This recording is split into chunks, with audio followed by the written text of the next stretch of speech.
Okay, welcome back. It's part number 1 of the sequel, unboxing the Epiphone ES 339 P90 Pro. I want to give a shout out to Luke, who made this possible with his generous offer. We need our assistant here. Assistant, come on. We need our assistant. Come on. Yeah, come on. We need an assistant. This is my assistant, Rusty.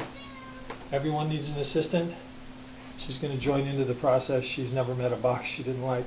The first thing you'll notice is this box is huge, which is never gotten a guitar this big. I have a feeling this was partially due to the spanking the people in the shipping department received. You'll also notice there's a fragile sticker. I've never seen that. I think they just wanted to do everything possible. And the size of this box is ginormous. I figured I could use this as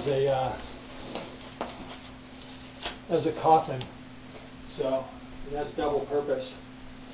This is probably going to be quite the challenge getting this out of here, because I'm sure this thing is just chock full of packing paper. Again, this is only part 1 of the unboxing because it was freezing cold again. Oh my goodness, we're talking double boxing. A triple box.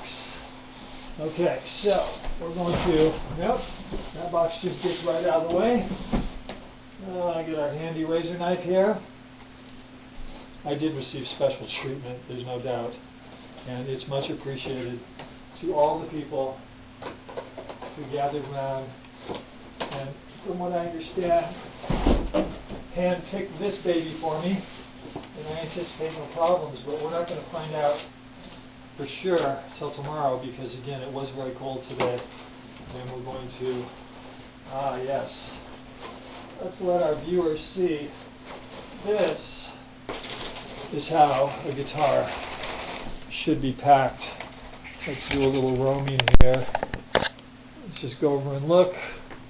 Yes, no voids at all, so someone definitely got the message loud and clear, so I would anticipate no problems. Okay, so let's go ahead and pull this out of box number 2.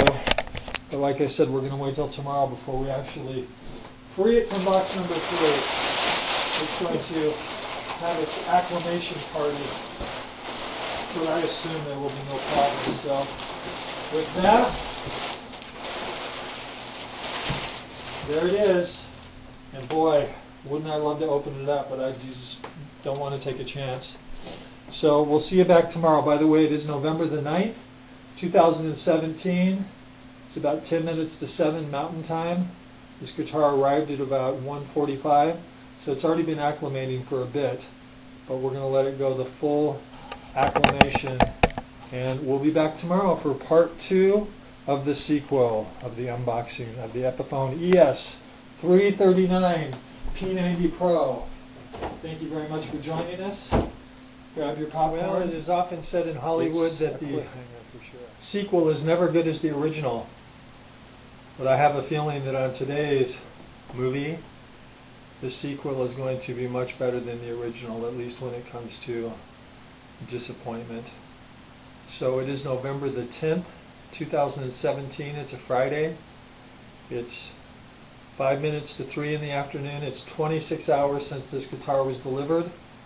So it's had plenty of time to acclimate, so if there's any issues under the hood here, they have nothing to do with packing, because the packing job was superior, and nothing to do with me rushing and pulling out a frozen guitar and letting it hit the heat. So, see if the bottom of the box got a little bit of a gif at some point in time. Notice we're doing the factory removal of the tape here. Popping it, razor knife.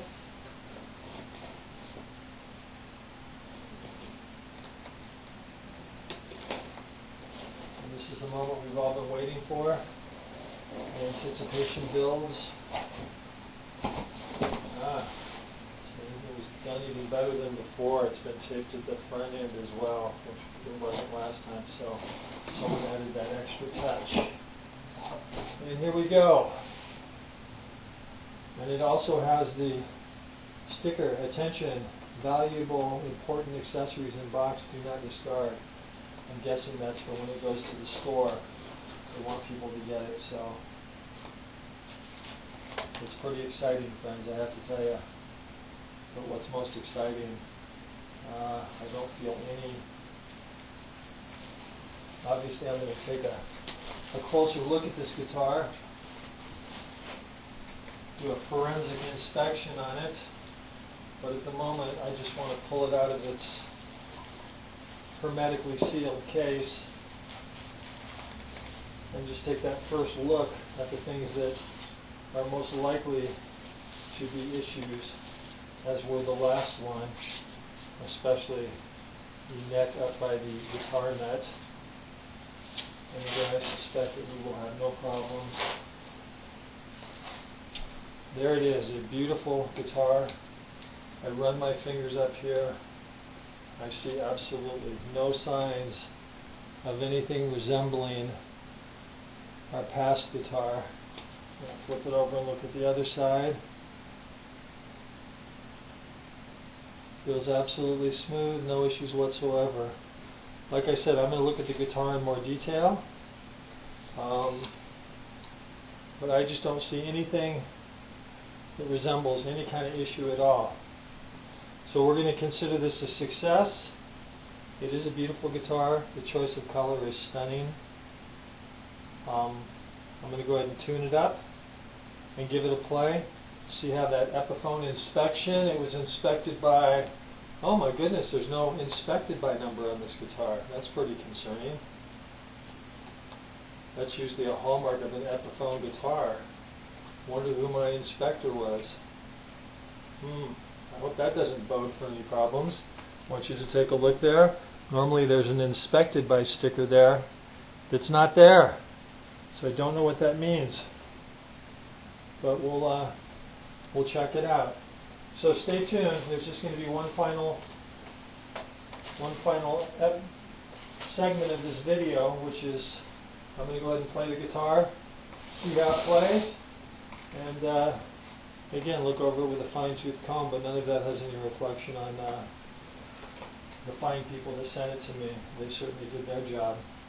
And I'm really curious. Every Epiphone guitar I have has the inspected sticker. Now, if I have a problem, I don't know who to complain to, but I don't anticipate a problem. So stay tuned. Okay, we'll be back for the final segment, but I just want you to gaze upon the beauty of the Epiphone ES339 P90 Pro. They are beautiful guitars. Let's hope it plays as good as it looks, because it looks really, I just played the guitar for an hour. We'll be back. And I'm fairly confident I can say that you guys absolutely lived up to your part of the agreement, which is you sent me a guitar that appears to be, in an imperfect world, perfect. It's a beautiful guitar. If there are any faults discovered, I think they're going to probably be between Epiphone and me. The only thing that sort of puzzled me, the action on this thing was absolutely horrendous. But through the magic of the Tune-O-Matic bridge, I gave it a couple twists, brought it back down to size, and like I said when I first opened it up, don't get dizzy here, the only other thing that puzzled me was that there was no inspection sticker on this guitar, which every Epiphone I've seen, you know, they take pride and joy in their Nashville operation when they bring these guitars in from China, that they run them through their inspection. I was online looking and I was really impressed. Somebody here, you can't see it because it doesn't focus very well, but it looks like number 20 or number 25, so anyways, I'm not really sure.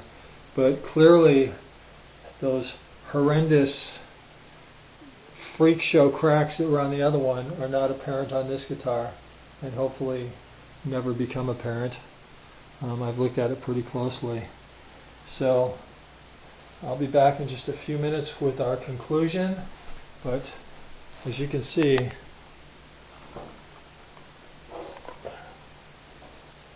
it is a beautiful guitar. And Luke, a shout out to you. Really appreciate your help. You didn't hesitate to make things right, and that is the sign of a customer service rock star. You just jumped into action, and it was fairly seamless. If UPS would have just not waited till the absolute end of the day, but that had nothing to do with you. I only mention it because I could have come earlier, but anyways, it's beautiful. It's just what I wanted. It plays wonderful. It's got great sound for a mid to low priced guitar. It's amazing what you can get these days. So I'll be back with my... Okay, Luke, so the conclusion here is, again, you did just a wonderful job. You got a beautiful guitar in my hands. I just got off the phone with Epiphone asking them why was there not a sticker on the back of the headstock. He said, because we're all human. I smiled and said, why, yes we are. He assured me that it had to have been inspected because their protocol is when they come from China and go to Nashville, they don't leave Nashville without being inspected. So other than the fact that the action on this thing was just horrendously bad, through the magic of the two-pneumatic bridge, 2 twists, and I just played it, and honestly, it feels great, it sounds great, and before I say goodbye, I want you to know that I need to go to Guitars Anonymous, because in the last 4 months, these are some of my other acquisitions from Guitar Center and Musician's Friend. All budget-friendly guitars, except for the Les Paul's a bit of a, I mean, in the Epiphone world, it's $580, so it's not the bottom of the list. But a couple Bullets, Squire Standard, and then over there I've got a vintage modified Stratocaster. So I've been busy, and again, I appreciate you taking good care of me, because I'm not just, some one guitar nut. And I think you'll agree that I wasn't asking for too much to get a guitar that didn't have freak show cracks on the side of the neck. So I'm going to make the movie.